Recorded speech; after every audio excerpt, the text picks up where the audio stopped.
I don't mean you no harm. Mm. Yeah, just me. You're all right. Estoy grabando esto en el móvil en un aparcamiento a las afueras del Holiday Inn de Powell, porque necesito contarlo mientras aún lo tengo reciente, y necesito algo que parezca permanente, aunque sé que probablemente también borraré esto, como borré los otros.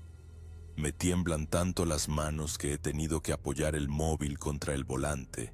Es 14 de octubre, las 2:17 de la tarde, y llevo 36 horas sin dormir, salvo por los 20 minutos que perdí el conocimiento en la sala de espera de urgencias de Cody antes de que me llamaran.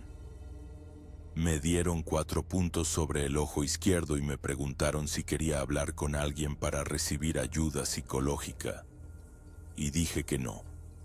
Porque ¿cómo explicas que te has pasado 7 mañanas viendo cómo algo que no debería existir rodeaba tu campamento como un lobo que estudia tu rutina?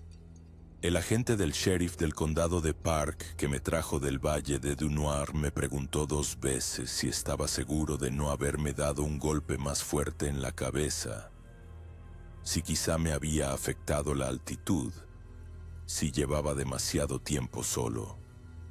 Le enseñé las fotos de mi cámara y las miró unos 10 segundos antes de devolvérmela y decir que la fauna puede dejar rastros muy raros en esta época del año, sobre todo con el deshielo temprano. No le hablé del olor, ni de la forma en que se movía entre los árboles sin romper una sola rama, ni de cómo la 7ª mañana lo vi erguirse sobre 2 patas a 18 metros de mi tienda y comprendí en ese instante que había estado decidiendo si matarme o no durante 6 días seguidos. Tengo la cámara en el regazo ahora mismo. He visto el vídeo final unas 30 veces. Se ve la esquina de mi tienda, el hornillo volcado, mi gorro en el suelo y luego solo árboles, cielo y temblores porque se me cayó al echar a correr. El audio está intacto durante los primeros 8 segundos. Se oye mi respiración y mis botas sobre el pedregal y algo más que suena como un motor diésel funcionando dentro del pecho de alguien, y luego el archivo se corrompe justo cuando estoy gritando su nombre, sea quien sea, sea lo que sea. Se supone que tengo que terminar los transectos de la prospección que quedan, pero le he dicho a mi supervisor que necesito 2 semanas de permiso por asuntos personales y me ha dicho que me tome un mes si lo necesito. Y yo le he dicho que quizá necesite más tiempo y no ha puesto ninguna pega. No dejo de pensar en cómo las huellas aparecían cada mañana en un círculo más cerrado, como si me estuviera acercando una vuelta por día. Y en lo estúpido que fui por quedarme, en cómo me decía a mí mismo que era un oso o un uapití, o mi propia paranoia magnificándose hasta crear algo más grande. Pero sé lo que vi. Sé lo que se irguió en aquel claro. Sé por qué no volveré a montar una tienda de campaña en mi vida. Pero no empezó ahí. Empezó hace 11 días en la oficina del Distrito del Bosque Nacional Shoshone en Cody, donde recogí el dossier de campo para una prospección rutinaria de la población de borrego cimarrón en la cuenca del arroyo Dunoir. Soy técnico de fauna salvaje para el servicio forestal. Llevo 6 años haciendo este trabajo y he pasado unas 200 noches solo en zonas remotas de Wyoming sin incidentes. A no ser que cuentes la vez que un alce atravesó mi campamento en los Gros Ventres y me meé un poco encima. Me llamo Daniel Crowhorse, tengo 31 años. Crecí en Lodge Grass, en la reserva Crow, y sé distinguir entre los rastros de un animal y mi propio miedo intentando ver patrones donde no los hay. Mi supervisora, Ellen, me dio los parámetros de la prospección. Me deseó suerte y me dijo que nos veríamos en 10 días. Cargué mi camioneta y conduje hacia el norte por la 120 en dirección a Mitetse. Me desvié por la carretera forestal 200 cerca del rancho Double D y seguí la cuenca del Dunoir hasta donde llegaba la carretera antes de convertirse en un barrizal lleno de surcos. Aparqué en el inicio del sendero de Wire Creek sobre las 11 de la mañana del 3 de octubre. Me eché la mochila al hombro y empecé a caminar. El Valle de Dunoir es uno de esos lugares que parecen más antiguos de lo que deberían. Todo pinos con torta y abetos de Douglas que se agolpan en el fondo del arroyo, con paredes de granito que se alzan abruptas a ambos lados. En esta época del año tienes quizás 7 horas de buena luz diurna y la temperatura cae en picado en cuanto el sol se esconde tras la cresta de la montaña.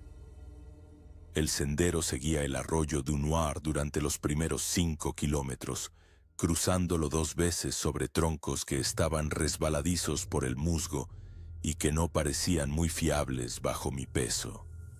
Vi excrementos frescos de uapití y lo que parecía un lugar donde había escarbado un oso negro, cerca de un tocón podrido. Lo normal, el tipo de señales que suelen tranquilizarme porque significan que el ecosistema funciona y que yo solo estoy de paso. Mi plan era montar un campamento base en la confluencia del arroyo Dunoir y Jakey's Fork, sobre la marca de la milla 7, y pasar la semana siguiente recorriendo transectos a pie hacia las cuencas alpinas donde suelen pasar el rato los borregos cimarrones en esta época del año. El trabajo de prospección es sencillo. Recorres una ruta predeterminada, cuentas borregos, registras las proporciones de edad y sexo, fotografías cualquier collar visible de estudios anteriores, marcas las coordenadas GPS y te vas. Lo he hecho una docena de veces en diferentes cuencas. Es un trabajo tranquilo, o lo era. Llegué a la confluencia sobre las 4:30 y la luz ya empezaba a escasear y a volverse gris. Hay un claro decente allí, de unos 35 metros de ancho, con un círculo de piedras para hacer fuego que dejaron campistas anteriores y suficiente terreno llano para mi tienda. Jakey's Fork llega desde el este a través de una estrecha brecha en el bosque, y el sonido de los 2 arroyos al unirse es tan fuerte que apenas se oye otra cosa. Monté mi tienda de campaña MSR para 4 estaciones. Colgué la bolsa de la comida en un cable para osos que instalé entre 2 pinos a unos 45 metros río abajo. Herví agua para un estofado de ternera deshidratado y repasé mi equipo. El móvil tenía buena cobertura, lo que me sorprendió. El reloj GPS completamente cargado, el frontal con pilas nuevas, el spray para osos en la cadera. El rifle, un Ruger American del 308, apoyado en un árbol al alcance de la mano. No soy un campista paranoico, pero tampoco soy estúpido. Esta es zona de grizzlies, aunque los avistamientos tan al sur en la cuenca son raros. La comunicación por radio con la oficina del distrito a las 18:00 fue bien. Ellen confirmó la recepción y me dijo que llamara cada 24 horas a la misma hora. Dije, recibido, y corté. La primera noche fue fría, pero nada fuera de lo normal. Veía mi aliento dentro de la tienda cuando me desperté sobre las 2 de la madrugada para mear, y las estrellas brillaban tanto que parecían falsas. No oí nada extraño. Dormí profundamente y me desperté con las primeras luces sobre las 6:40. Abrí la cremallera de la tienda y fue entonces cuando vi la primera huella. Estaba a unos 3 metros de la puerta, marcada a fondo en la tierra blanda cerca del arroyo, y no era la huella de un oso. Conozco las huellas de oso. He visto cientos. Esto era otra cosa, alargada, de forma casi humana pero más ancha, con 5 marcas de dedos bien definidas y lo que parecía la marca del talón. Unos 40 centímetros de largo, quizá 20 de ancho, sin marcas de garras. Me quedé allí de pie, en calzoncillos largos con mi taza de acampada en la mano, mirándola fijamente durante probablemente 2 minutos enteros antes de dar una vuelta lenta alrededor de mi tienda buscando más. Encontré 4 huellas más en un arco abierto en el lado norte de mi campamento, todas apuntando hacia mi tienda. todas ellas separadas por 1,20 m más o menos, como si algo caminara erguido. Se me erizó el vello de los brazos, pero me dije que probablemente era un oso negro caminando sobre sus patas traseras, aunque los osos negros no suelen hacerlo más de unos pocos pasos, y estas huellas sugerían una marcha bípeda sostenida durante al menos 18 metros. Hice fotos con el móvil y con mi cámara reflex. Puse mi Leatherman junto a una huella para tener una referencia de la escala e hice primeros planos desde 3 ángulos. Me dije que se las enseñaría a Ellen cuando volviera y que probablemente se reiría y me diría que era un oso con una forma de andar peculiar o quizá incluso un glotón haciendo algo raro. Intenté no pensar en las historias que mi tío solía contar sobre la gente de los palos en las montañas, sobre cosas que caminaban como hombres pero no lo eran, sobre por qué no debes acampar solo en ciertos valles. No soy una persona supersticiosa. Tengo una licenciatura en Biología de la Fauna Salvaje por la Universidad de Montana. Creo en los datos, en las pruebas y en las observaciones reproducibles.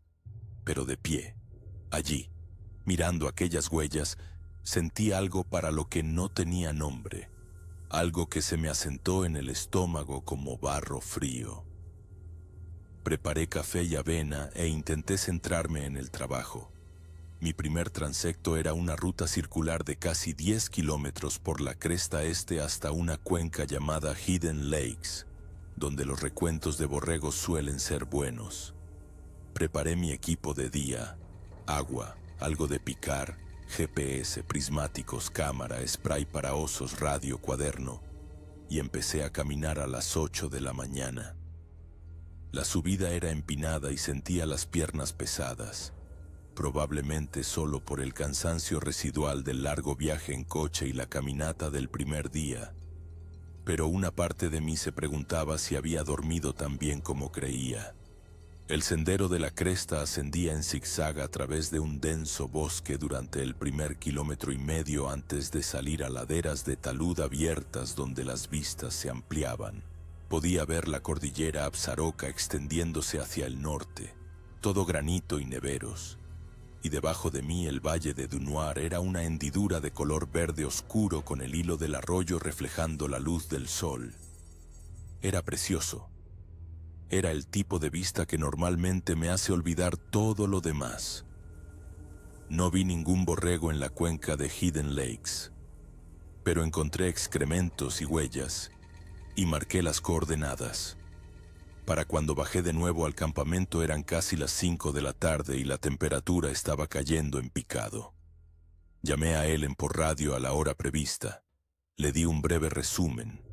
Me preguntó si había visto las huellas de oso. Le dije que sí. Me dijo que tuviera cuidado con el almacenamiento de la comida. Le dije que lo tendría y cortamos. Preparé la cena: macarrones con queso de sobre, y encendí una pequeña hoguera, aunque en realidad no la necesitaba.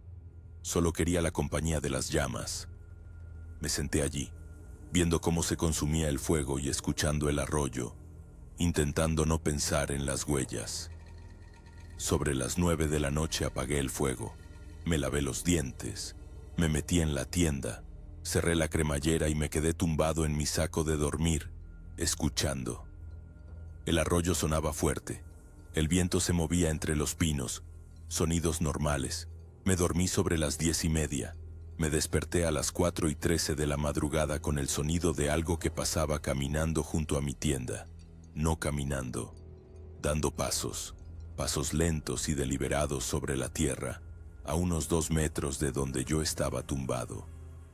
Contuve la respiración, escuché y conté 4 pisadas distintas, cada una lo suficientemente pesada como para sentir la vibración a través del suelo. Luego, silencio. Luego un resoplido, bajo y gutural, como un caballo aclarándose la nariz, pero más profundo. Alargué la mano hacia mi frontal y lo encendí dentro de la tienda. La luz hizo que las paredes de nylon brillaran en rojo. No me moví, no respiré. Esperé. Después de unos 2 minutos oí más pasos que esta vez se alejaban de vuelta hacia la linde del bosque al norte. Me quedé tumbado hasta que sonó la alarma a las 6 de la mañana y ya no volví a dormir. Cuando salí de la tienda la segunda mañana había más huellas, muchas más. Rodeaban todo mi campamento en un óvalo irregular a unos 14 metros de distancia, superponiéndose en algunos puntos, todas apuntando hacia adentro. Conté al menos 30 huellas distintas. Algunas estaban borrosas, como si lo que las hubiera hecho se hubiera detenido y cambiado de peso.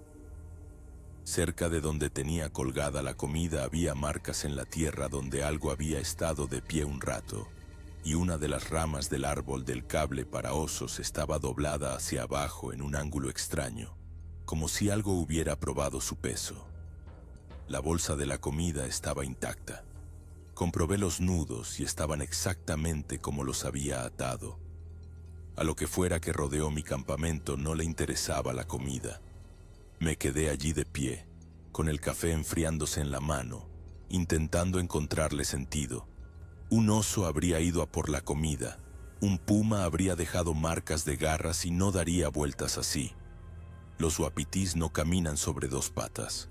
Las huellas eran demasiado grandes para un humano y demasiado consistentes en la longitud de la zancada. Hice más fotos. Medí 3 huellas diferentes y todas estaban entre los 40 y los 20 centímetros. Dibujé una en mi cuaderno. Me dije que saldría de allí antes de tiempo si veía más señales, que no iba a ser estúpido con esto, pero también sabía que si me iba el segundo día, Ellen haría preguntas y yo no tenía respuestas que no me hicieran parecer un desequilibrado. Así que me quedé. Preparé mis cosas para el segundo transecto. Me dirigí al oeste, hacia Emerald Basin, y caminé deprisa, a buen ritmo, como si pudiera escapar de mi propio sistema nervioso. El segundo transecto me llevó por una cuenca que estaba obstruida por árboles caídos y tuve que trepar por encima de troncos durante unos 400 metros antes de que el terreno se abriera. Encontré una pequeña manada de hembras de borrego cimarrón sobre el mediodía. 11 animales, todos con aspecto sano, y pasé 20 minutos fotografiándolos y registrando datos. Me sentó bien hacer el trabajo de verdad, centrarme en algo concreto.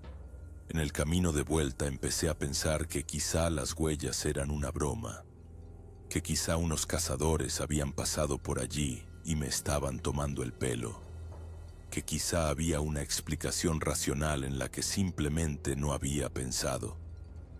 Pero el inicio del sendero de Wire Creek estaba a casi 13 kilómetros de mi campamento y la única forma de entrar era el sendero que yo había recorrido, y no había visto huellas de botas en ninguna parte salvo las mías. Volví al campamento sobre las 4 de la tarde y todo estaba exactamente como lo había dejado, excepto una cosa. Mi tienda se había movido. No estaba derrumbada ni dañada, simplemente girada unos 15 grados en el sentido de las agujas del reloj, de modo que la puerta miraba en una dirección ligeramente diferente. Me detuve al borde del claro, la miré fijamente y sentí que se me cerraba la garganta. Había clavado las esquinas de la tienda con piquetas de alta resistencia y había tensado los vientos. No había viento lo suficientemente fuerte como para moverla. Me acerqué, comprobé las piquetas y vi que estaban todas arrancadas de un lado y replantadas unos centímetros más allá. Alguien o algo había levantado un extremo de mi tienda y la había girado. Me quedé allí de pie, intentando decidir si estaba en peligro, y mi cerebro no dejaba de ofrecer explicaciones que no encajaban. Una ráfaga de viento anómala, un hundimiento del terreno, mi propia memoria jugándome una mala pasada. Pero sabía lo que había visto esa mañana. Sabía cómo había montado el campamento. Esto no era natural. Hice mi llamada por radio y Ellen me preguntó qué tal iba el recuento. Le dije que bien. Me preguntó si todo estaba en orden. Le dije que sí y cortamos. y me sentí como un mentiroso. Debería habérselo contado. Debería haber dicho que algo va mal aquí y que necesito que me saquen. Pero no lo hice. Me dije que le daría un día más. La tercera noche no encendí fuego. Preparé la cena en mi hornillo de acampada. Comí dentro de la tienda y lo cerré todo a las 7 de la tarde, cuando todavía entraba una luz gris a través del nylon. Guardé el frontal, el spray para osos y la radio dentro de mi saco de dormir. Mantuve el rifle sobre mi pecho. Me quedé tumbado escuchando y sobre las 9:30 oí el primer golpe en la madera. Fue seco y fuerte y retumbó en las paredes del valle. El sonido de algo pesado golpeando el tronco de un árbol con fuerza. Esperé. 3 minutos después otro golpe, más cerca, quizá a unos 45 metros. Luego silencio durante 10 minutos. Después un tercer golpe desde una dirección diferente, al este del campamento. Encendí el frontal y lo apunté a la pared de la tienda como si eso fuera a servir de algo. Me temblaban las manos. Oía mi propia respiración demasiado alta en el pequeño espacio. A las 10:15 volví a oír pasos, con el mismo ritmo lento y pausado de la noche anterior, pero esta vez rodearon toda la tienda 2 veces antes de detenerse justo detrás de mi cabeza. Podía oír una respiración, no un jadeo, solo respiraciones lentas y profundas, inspirando y expirando, como algo que descansa después de una larga subida. No me moví. No hice ni un ruido. Me quedé tumbado con los ojos abiertos, mirando el techo de la tienda, y después de unos 5 minutos la respiración cesó y los pasos se alejaron. La tercera mañana las huellas estaban más cerca, algunas a menos de 2 metros de la puerta de mi tienda. También había huellas de manos, o lo que parecían huellas de manos, impresas en la tierra cerca de donde había oído la respiración. 5 dedos, palma alargada, mucho más grandes que las de un humano. Lo fotografié todo, lo medí todo, desmonté el campamento y lo trasladé todo unos 90 metros río abajo a un nuevo lugar con mejores líneas de visión y menos árboles alrededor. Tardé 2 horas en desmontar y reinstalarme y me dije que esto era más inteligente, más defendible, que me estaba adaptando a la nueva información como haría cualquier buen técnico de campo, pero sabía que solo estaba negociando por un control que no tenía. El cuarto transecto me llevó al norte, por una cresta en dirección a Bomber Basin, y me moví rápido, casi trotando en los tramos llanos, y no dejaba de mirar por encima del hombro como si algo me siguiera. No vi nada, no oí nada, pero la sensación no desaparecía, esa sensación de ser observado, de que algo me seguía el ritmo justo dentro de la linde del bosque, donde las sombras eran espesas. Encontré más borregos, un grupo de 6 machos solteros, e intenté concentrarme en el trabajo, pero mis notas de ese día son apenas legibles. Mi letra parece la de alguien que escribe mientras corre. Regresé al campamento a las 3 de la tarde porque no quería estar en el sendero después del anochecer y, cuando llegué, descubrí que mi nuevo campamento también había sido visitado.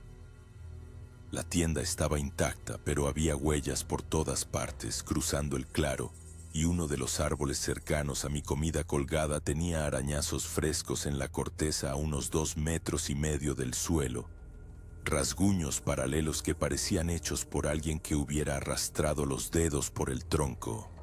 Llamé a Ellen por radio y estuve a punto de contárselo todo, pero en lugar de eso solo le pregunté si había habido algún informe de actividad animal inusual en la cuenca del Du Noir, y me dijo que no, que ella supiera. Me preguntó por qué y le dije que por nada, simple curiosidad, y me dijo que parecía cansado y le dije que estaba bien. Después de cortar me senté en un tronco y miré los arañazos y pensé en irme. Pensé en recogerlo todo, salir de allí en la oscuridad, volver a Cody, dejar este trabajo y no volver nunca más. Pero también pensé en cómo sonaría eso.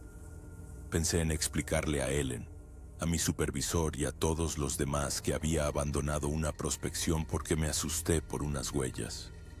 Pensé en las historias de mi tío y en cómo siempre las había descartado como folclore de hoguera. Pensé en el hecho de que tenía un rifle, spray para osos, una radio y todas las herramientas que deberían hacerme sentir seguro. Así que me quedé, otra vez. La cuarta noche fue peor. Los golpes en la madera empezaron antes, sobre las 8 de la tarde, y eran más fuertes, más frecuentes. Venían de múltiples direcciones como si hubiera más de una cosa ahí fuera coordinándose. Oí piedras golpeando árboles, chasquidos secos seguidos del sonido de algo pesado que se estrellaba contra la corteza. Oí lo que solo puedo describir como un aullido, pero no como el de ningún lobo o coyote que haya oído jamás. Empezó bajo y gutural y fue subiendo de tono hasta convertirse casi en un grito, y luego se cortó bruscamente. Oí ese sonido 3 veces entre las 9 de la noche y la medianoche. No dormí. Me senté en mi tienda con el rifle sobre el regazo y el frontal encendido, observando las sombras en las paredes de la tienda e intentando convencerme de que estaba exagerando. Sobre las 2 de la madrugada, algo golpeó mi tienda con la fuerza suficiente para tirarme de lado. Fue como si alguien hubiera dado un puñetazo al nylon desde fuera, un único impacto seco en la pared norte, a la altura de los hombros. Grité, solo un grito incoherente, y me abalancé sobre la cremallera de la puerta y la abrí hasta la mitad antes de detenerme, porque me di cuenta de que no quería ver lo que había ahí fuera. Me quedé paralizado con el tirador de la cremallera en la mano y escuché, y no oí nada, ni pasos, ni respiración, solo el arroyo y el viento. No volví a salir hasta el amanecer. La quinta mañana no había huellas nuevas, pero había un olor que no había notado antes. Algo penetrante y orgánico como a perro mojado mezclado con carne en descomposición. Y algo más que no pude identificar. Flotaba en el aire cerca de mi tienda y me hacía llorar los ojos. Volví a recoger el campamento y lo trasladé por tercera vez, esta vez al lado opuesto de la confluencia, más cerca del sendero, más cerca de la ruta de escape. Me estaba quedando sin sitios a los que ir. Se suponía que la prospección duraría 3 días más, pero solo me quedaban 2 transectos y decidí que los terminaría ambos mañana y me iría un día antes. Llamé a Ellen por radio y le dije que probablemente estaría de vuelta para el día 8 en lugar del 10. Me dijo que estaba bien. Me preguntó si me encontraba bien. Le dije que sí. Y esa fue la última conversación normal que tuve con alguien en un tiempo. El quinto transecto me llevó al este, subiendo por Jakey's Fork hasta una cuenca glaciar que no tiene nombre en los mapas. Caminé rápido y no me detuve excepto para contar borregos. Encontré 14 animales, incluyendo 2 corderos, y a las 2 de la tarde ya estaba de vuelta en el campamento. Pasé el resto de las horas de luz recogiendo leña y haciendo la hoguera más grande que jamás había hecho en el monte. Una fogata que probablemente violaba media docena de normativas del servicio forestal, y la alimenté hasta que las llamas eran más altas que yo y podía sentir el calor en la cara a 3 metros de distancia. No sé qué pensaba conseguir. Quizá creí que el fuego lo mantendría alejado. Quizá solo necesitaba ver algo que pudiera controlar. Mantuve el fuego encendido hasta casi medianoche. Luego dejé que se consumiera hasta las brasas. Me metí en la tienda y esperé. Esa noche se acercó más. Lo oí caminar alrededor del perímetro de mi campamento en círculos lentos y oí ramas romperse y un sonido como de piedras rozando entre sí.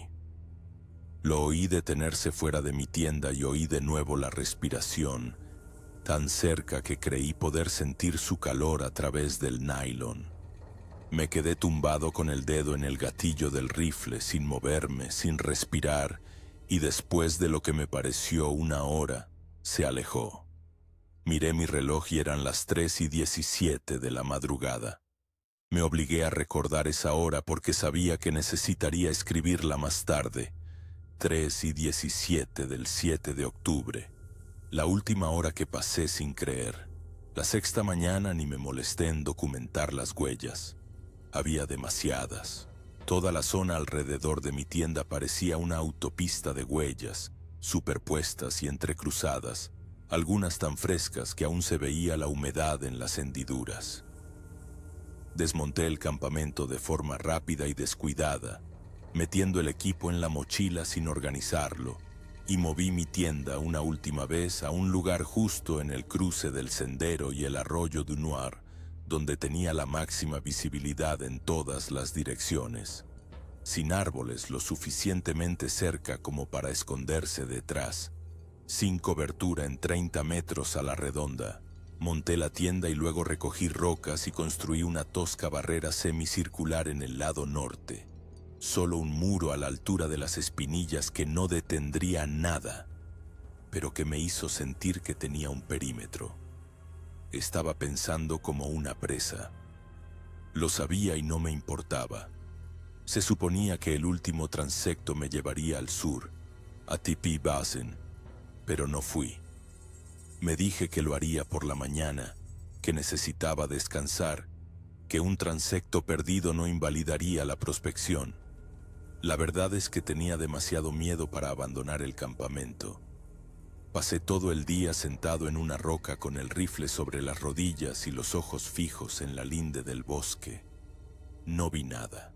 No oí nada. El día era luminoso y despejado. Los álamos temblones eran dorados contra el cielo azul. Y era el tipo de escena que debería haber sido pacífica, pero que en cambio parecía un decorado, como si me estuviera observando un público que no podía ver. Llamé a Ellen por radio a las 6 de la tarde y le dije que saldría a primera hora de la mañana. Me dijo que buen trabajo. Le di las gracias y cortamos. No cené. No podía. Tenía un nudo en el estómago. Me senté junto a un pequeño fuego. Observé cómo moría la luz y pensé en mi tío diciéndome que nunca silbara en el bosque, que nunca hablara mal de las cosas que no entiendes, que nunca acamparas en lugares que te dieran mala espina. Este lugar daba mala espina. Me la había dado desde el segundo día y lo había ignorado. Me había quedado porque no quería parecer débil o tonto y ahora estaba sentado en la oscuridad esperando a que algo que no podía nombrar decidiera si esta noche era la noche en que dejaría de dar vueltas. La séptima noche no dio vueltas. Vino directo. Estaba en mi tienda con todo cerrado, serían las 9:30 de la noche, y oí pasos que venían del norte, pesados y rápidos, esta vez no acechando, sino moviéndose con determinación. Agarré el rifle, quité el seguro, lo apunté a la pared de la tienda y los pasos se detuvieron a unos 3 metros. Oí una respiración. Oí un gruñido bajo que sentí en las costillas. Grité, ¡atrás!, y mi voz se quebró y sonó aguda y asustada incluso para mí. La respiración cesó. Silencio durante 5 segundos. Entonces la tienda tembló. Toda la estructura se sacudió lateralmente como si algo hubiera agarrado el doble techo y tirado de él. Y oí cómo se rasgaba la tela y uno de los postes se partió. La tienda se derrumbó a medias y yo me arrastraba hacia atrás gritando e intentando apuntar el rifle a algo, a cualquier cosa. Y entonces el temblor se detuvo. Me quedé allí, en la tienda derrumbada con el cañón del rifle atrapado en el nylon, y lo oí alejarse, de nuevo lentamente, y oí un sonido que nunca olvidaré. Fue una vocalización que empezó baja en el pecho y fue creciendo hasta convertirse en algo entre un rugido y un grito, y duró unos 10 segundos y retumbó en las paredes del valle, y cuando se detuvo, el silencio que siguió fue tan completo que pensé que me había quedado sordo. No me moví durante 1 hora. Me quedé allí, entre los restos de mi tienda, escuchando los latidos de mi propio corazón y esperando. Sobre las 11 de la noche lo oí de nuevo, más lejos esta vez, en la cresta hacia el norte. El mismo grito, respondiéndose a sí mismo, o llamando a otra cosa. Salí de la tienda derrumbada sobre la medianoche y usé mi frontal para evaluar los daños. El doble techo estaba rasgado en 3 sitios. Uno de los postes elásticos estaba partido por la mitad. La tienda seguía siendo funcional, pero a duras penas. No intenté arreglarla. Arrastré mi saco de dormir y mi esterilla. Los puse cerca del círculo de fuego. Encendí otra hoguera y la alimenté con todo lo que tenía. Toda mi leña extra, páginas de mi cuaderno, incluso la bolsa de la tienda. Y me senté allí con el rifle sobre el regazo. Vigilé la linde del bosque y esperé el amanecer. No volvió esa noche, pero sabía que estaba cerca. Podía olerlo. Ese mismo olor rancio y orgánico, más fuerte ahora, que llegaba con el viento del norte. Mantuve el fuego encendido, no cerré los ojos y cuando el cielo empezó a clarear sobre las 6 de la mañana, me levanté y empecé a hacer la mochila. Me moví de forma rápida y metódica. La memoria muscular se hizo cargo. El saco de dormir metido en su bolsa de compresión, la esterilla enrollada y atada, el hornillo y los cartuchos de gas en el bolsillo lateral, el filtro de agua, el botiquín. Todo, excepto el rifle, fue a la mochila. Dejé la tienda destrozada donde estaba, dejé el semicírculo de rocas, agarré mis bastones de trekking, me eché la mochila al hombro y empecé a caminar hacia el inicio del sendero sin mirar atrás. Habría recorrido unos 400 metros cuando me di cuenta de que me estaba siguiendo. No lo vi, pero oí ramas rompiéndose en el bosque a mi derecha, siguiéndome el paso, manteniéndose paralelo al sendero. Aceleré el paso. Los crujidos se acercaron. Empecé a trotar con la mochila botando en mis hombros, el rifle golpeando contra mi pecho donde lo llevaba colgado. Oí algo que sonó como un gruñido. Miré a mi derecha y vi movimiento a través de los árboles, algo grande y oscuro, erguido, moviéndose rápido. Corrí. El sendero era rocoso y desigual y estuve a punto de caer 2 veces, pero mantuve el equilibrio y corrí tan rápido como nunca en mi vida. Me ardían los pulmones. Las correas de la mochila se me clavaban en los hombros. Ahora podía oírlo detrás de mí sin siquiera intentar ser sigiloso, simplemente arrasando entre la maleza y sobre los troncos, y supe con absoluta certeza que si me caía, estaría sobre mí en segundos. El sendero descendía en zigzag a través de una densa sección de pino con torta. Tomé las curvas demasiado rápido. Me torcí el tobillo con una raíz y caí con fuerza sobre mi lado izquierdo. Me di con la cabeza en una roca, vi las estrellas y noté el sabor de la sangre. El rifle se fue rodando. Me puse de rodillas a duras penas.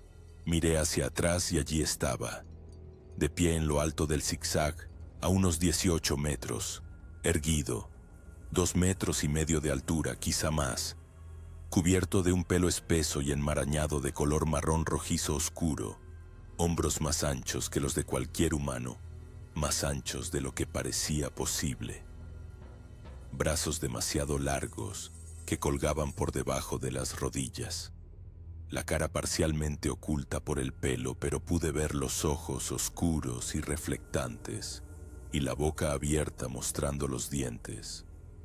Respiraba con dificultad. Su pecho subía y bajaba. Nos miramos durante unos 3 segundos y en ese momento comprendí que todas las historias que siempre había descartado eran ciertas y que toda la comodidad que había construido en torno a la certeza del mundo conocido era una mentira. Dio un paso adelante y me rompí.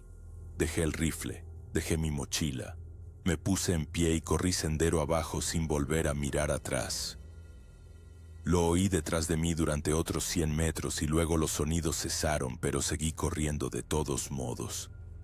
Corrí hasta que el sendero se allanó y cruzó el arroyo du Noir por el primer puente de troncos. Corrí a través de la sección de pradera donde el valle se abre y corrí hasta que vi mi camioneta aparcada en el inicio del sendero de Wire Creek. Saqué las llaves del bolsillo a tientas.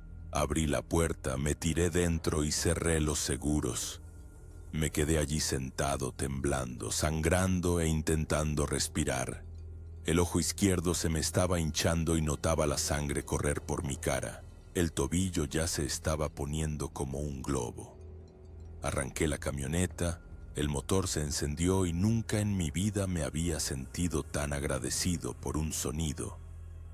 Metí primera y salí de allí, botando sobre surcos y baches, y no reduje la velocidad hasta que llegué al asfalto de la 120. Conduje hasta el hospital de Cody. Les dije que me había caído en un sendero y me había golpeado la cabeza. Me cosieron y me preguntaron si quería que llamaran a alguien, y dije que no. Llamé a Ellen desde el aparcamiento del hospital y le dije que había tenido un accidente y que necesitaba tomarme un tiempo personal, y me dijo que por supuesto y que me cuidara. Conduje hasta Powell, cogí una habitación en el Holiday Inn, subí mi mochila, lo volqué todo sobre la cama y me di cuenta de que no tenía mi cámara. La reflex con todas las fotos todavía estaba en la mochila que había dejado en el sendero. Había cogido el móvil, pero la reflex ya no estaba. Revisé el móvil, busqué las fotos que había hecho los primeros días y estaban todas allí. Imágenes nítidas de las huellas, las marcas de las manos, las medidas, todo lo que necesitaría para demostrar lo que vi. Abrí la aplicación de fotos. Empecé a desplazarme. Las 3 primeras fotos estaban bien y luego la cuarta estaba corrupta. Solo un cuadrado gris con un mensaje de error. 5ª foto corrupta. 6ª foto corrupta. Seguí desplazándome y todas y cada una de las fotos que había tomado de las huellas eran ilegibles. Las únicas imágenes que sobrevivieron fueron las de los paisajes y un selfie que me había hecho el primer día. Todo lo demás había desaparecido. Me senté en la cama del hotel mirando mi móvil intentando encontrarle sentido. Daños por agua, archivos corruptos, fallo de la tarjeta SD. Probé todas las explicaciones. Conecté el móvil a mi portátil, ejecuté un software de recuperación y encontró los archivos eliminados, pero todos estaban corruptos sin posibilidad de reparación. Comprobé mi copia de seguridad en la nube y había sincronizado los archivos corruptos. Todo había desaparecido. La única prueba que tenía era mi memoria, el corte sobre mi ojo y un tobillo del tamaño de una pelota de softball. Llamé a la oficina del sheriff del condado de Park y les dije que había dejado algo de equipo en el sendero del arroyo du Noir, y les pregunté si podían enviar a alguien a recuperarlo. El operador dijo que pasarían el mensaje y que alguien me devolvería la llamada. Nunca nadie lo hizo. Llamé a la oficina del servicio forestal, hablé con un guardabosques que no conocía. Le dije lo mismo, y me dijo que presentaría un informe, pero que en esa época del año no tenían recursos para la recuperación de equipo, y que probablemente debería darlo por perdido. Le pregunté si alguien había informado de actividad animal inusual en esa zona, y me dijo que no recientemente. Me preguntó por qué, y le dije que no importaba. 3 días después, el Cody Enterprise publicó un breve artículo en la página 6. Un técnico del servicio forestal informa de un posible avistamiento de pie grande en el bosque nacional de Shoshone. Tendría unas 300 palabras. Habían entrevistado a Ellen y ella había confirmado que yo estaba trabajando en la zona y que había informado de un incidente, pero se negó a dar detalles. Me llamaron para que hiciera comentarios y les dije que había visto algo que no podía identificar y lo dejé ahí. El artículo mencionaba mi nombre y la ubicación general y decía que el servicio forestal no iba a investigar más. Fue recogido por un par de blogs de criptozoología.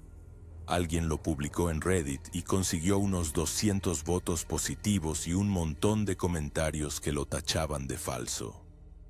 Después de una semana, desapareció de los resultados de búsqueda.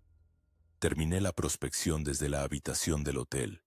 Usé mis datos de GPS y los números del recuento que había anotado en mi cuaderno y extrapolé el transecto que faltaba usando datos de años anteriores de cuencas adyacentes. Presenté mi informe a Ellen y ella lo aceptó sin preguntas. Me preguntó si me sentía mejor. Le dije que sí. Me dijo que bien, y eso fue todo. Me tomé 4 semanas de permiso y pasé la mayor parte del tiempo en mi apartamento de Bozeman mirando al techo y sobresaltándome cada vez que oía una rama rozar la ventana. No podía dormir sin luces encendidas. No podía estar en la oscuridad. No podía escuchar el viento sin oír pasos. Volví al trabajo en noviembre. Me asignaron tareas de oficina para el invierno, introducción de datos y redacción de informes. Nada que requiriera trabajo de campo. Estaba agradecido. Estoy agradecido. He contado esta historia exactamente a 4 personas. Un amigo que no me creyó. Un terapeuta que me sugirió tratamiento para el estrés postraumático. Un criptozoólogo que quería que volviera con él y con cámaras, y ahora quien quiera que esté escuchando esta grabación, le dije que no al criptozoólogo. Le digo que no a cualquiera que me pida que vuelva. Le digo que no a acampar en tienda y al trabajo de campo en solitario. Y a cualquier tarea que me sitúe en el monte después del anochecer. La gente a veces me pregunta si estoy seguro de lo que vi. Si quizá era un oso erguido, o una persona disfrazada, o una alucinación por estrés. Les digo que estoy seguro. Sé lo que vi. Sé lo que se paró en lo alto de aquel zigzag y me miró con ojos que eran demasiado inteligentes y demasiado indiferentes para ser de animal o de humano. Sé lo que rodeó mi tienda durante 6 noches, aprendiendo mis patrones y decidiendo cuándo actuar. Sé lo que todavía está ahí fuera, en el valle de Dunoir, probablemente moviéndose entre los árboles, probablemente dejando huellas que nadie creerá. Conduje de vuelta al inicio del sendero de Wire Creek hace 2 meses. No sé por qué. Me senté en mi camioneta, miré el sendero e intenté obligarme a salir y caminar hasta donde había dejado mi equipo. No pude hacerlo. Me quedé allí sentado durante 20 minutos y luego volví al pueblo. La mochila sigue allí. El rifle sigue allí. La reflex sigue allí. Si alguien los encuentra, espero que los entregue en la oficina del servicio forestal. Espero que no miren las fotos y de alguna manera los archivos siguen intactos. Espero que no vayan a buscar lo que hizo las huellas. Sigo trabajando para el servicio forestal. Sigo siendo técnico de fauna salvaje. Pero ya no hago prospecciones de campo. Hago análisis de datos, redacción de informes, sesiones de formación y cualquier otra cosa que me mantenga en una oficina con luces fluorescentes y puertas con cerradura. La gente piensa que estoy siendo dramático. Piensan que me asusté y reaccioné de forma exagerada. Ellen puso una nota en mi expediente de que no estoy autorizado para asignaciones en solitario en zonas remotas hasta que pase una evaluación psicológica. No he programado la evaluación. No sé qué diría. Por la noche, a veces todavía oigo los golpes en la madera, justo al borde del sueño. Todavía huelo ese olor rancio y orgánico cuando el viento sopla de cierta manera. Todavía veo esos ojos mirándome desde la linde del bosque. Sé que no es real. Sé que es solo mi cerebro intentando procesar el trauma. Pero saberlo no hace que se detenga. El terapeuta dice que mejorará con el tiempo. Dice que necesito superarlo, enfrentar el miedo, integrar la experiencia en mi narrativa. Asiento y digo que lo intentaré, pero sé que no lo haré. Hay cosas que no están hechas para ser integradas. Hay cosas que están hechas para ser sobrevividas y luego guardadas bajo llave. Estoy grabando esto en el aparcamiento del hotel porque necesito decirlo. y necesito que sea permanente, aunque probablemente lo borraré como borré los otros. He grabado esta historia 6 veces ya. A veces añado detalles, a veces omito cosas, a veces me pongo a llorar a mitad y tengo que empezar de nuevo. Esta es la versión más larga. Esta es la que parece más cierta. No sé si alguien la oirá alguna vez. No sé si importa. Lo que importa es que lo estoy diciendo. Lo que importa es que sigo aquí. Me llamo Daniel Crowhorse. Tengo 31 años. Soy técnico de fauna salvaje para el Servicio Forestal de El 3 de octubre entré en la cuenca del arroyo Dunois, en el Bosque Nacional de Shoshone, para realizar una prospección de borrego cimarrón. Durante 6 noches, algo rodeó mi campamento. La 7ª mañana, atacó. Sobreviví. No tengo pruebas, no tengo evidencias, no tengo nada más que la cicatriz sobre mi ojo y la certeza de que nunca más volveré a acampar en una tienda. Está ahí fuera. Sé que está ahí fuera. Y sabe que yo estoy aquí. A veces pienso en volver, a veces pienso en llevar cámaras y testigos y hacerlo bien esta vez. Pero sé que no lo haré, porque lo que sea que hay en el Valle de Dunoir no quiere ser probado, no quiere ser documentado, quiere que lo dejen en paz, y voy a dejarlo en paz. Porque no soy lo suficientemente valiente para enfrentarlo de nuevo. Porque soy lo suficientemente inteligente como para saber que la próxima vez podría no llegar a la camioneta. La habitación del hotel está pagada hasta fin de mes. Ellen dice que puedo volver cuando esté listo. Mi supervisor dice lo mismo. Todo el mundo está siendo muy comprensivo y paciente y lo aprecio, pero no lo entienden. Creen que necesito tiempo para recuperarme de un encuentro traumático con la fauna. Creen que estoy lidiando con un TEPT normal por el ataque de un oso, una caída o la exposición a los elementos. No entienden que con lo que estoy lidiando es con el conocimiento de que todo lo que creía saber sobre el mundo estaba equivocado. Que hay cosas en las montañas que son anteriores a nuestra comprensión. Que algunos territorios no son nuestros para prospectar.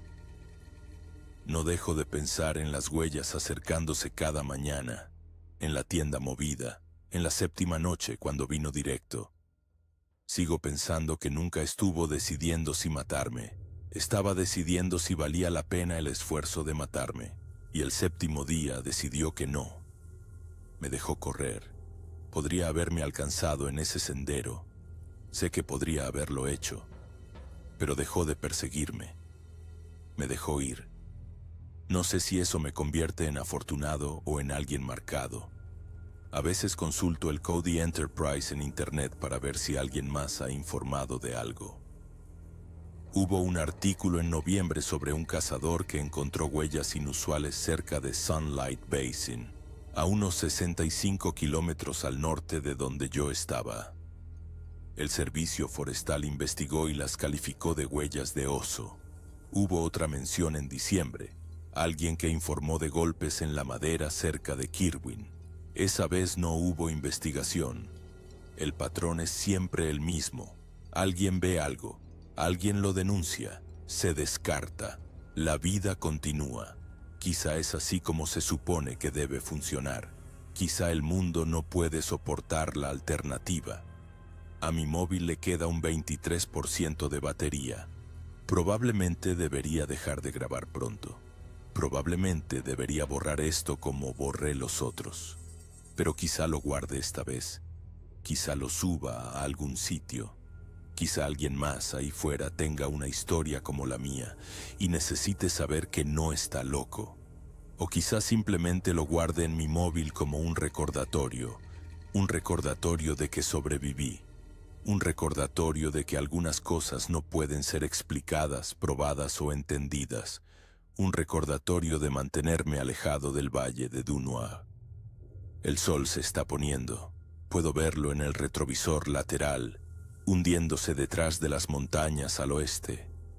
En unas pocas horas será de noche. Entraré. Encenderé todas las luces e intentaré dormir y probablemente fracasaré. Mañana conduciré de vuelta a Bozeman. Iré a trabajar y fingiré que todo es normal. Rellenaré informes, responderé correos electrónicos y evitaré cualquier conversación que pueda llevar a que alguien me pregunte qué pasó realmente. Mantendré un perfil bajo. Me mantendré a salvo. Me mantendré alejado de la naturaleza. Pero sé que sigue ahí fuera, caminando por las crestas, rodeando campamentos, observando a gente que no sabe que está siendo observada, aprendiendo patrones, decidiendo, y quizá algún día decida de otra manera, quizá algún día alguien no llegue a su camioneta, quizá algún día alguien consiga la prueba que yo no pude conseguir, o quizá permanezca oculto para siempre una sombra entre los árboles, una historia que nadie cree. He terminado de grabar. Mis manos han dejado de temblar. El corte sobre mi ojo está sanando bien. La hinchazón de mi tobillo casi ha desaparecido. En unas pocas semanas volveré a parecer normal. Nadie podrá decir solo con mirarme que algo pasó. Esa es la peor parte. La invisibilidad. La forma en que el trauma parece nada desde fuera. Si estás escuchando esto, necesito que entiendas algo. No estoy loco. No me lo estoy inventando. No busco atención ni intento iniciar un engaño. Solo soy alguien que fue al bosque a contar borregos y volvió cambiado. Soy alguien que aprendió que las viejas historias son ciertas y que la naturaleza es más profunda y extraña de lo que pretendemos. Soy alguien que pasará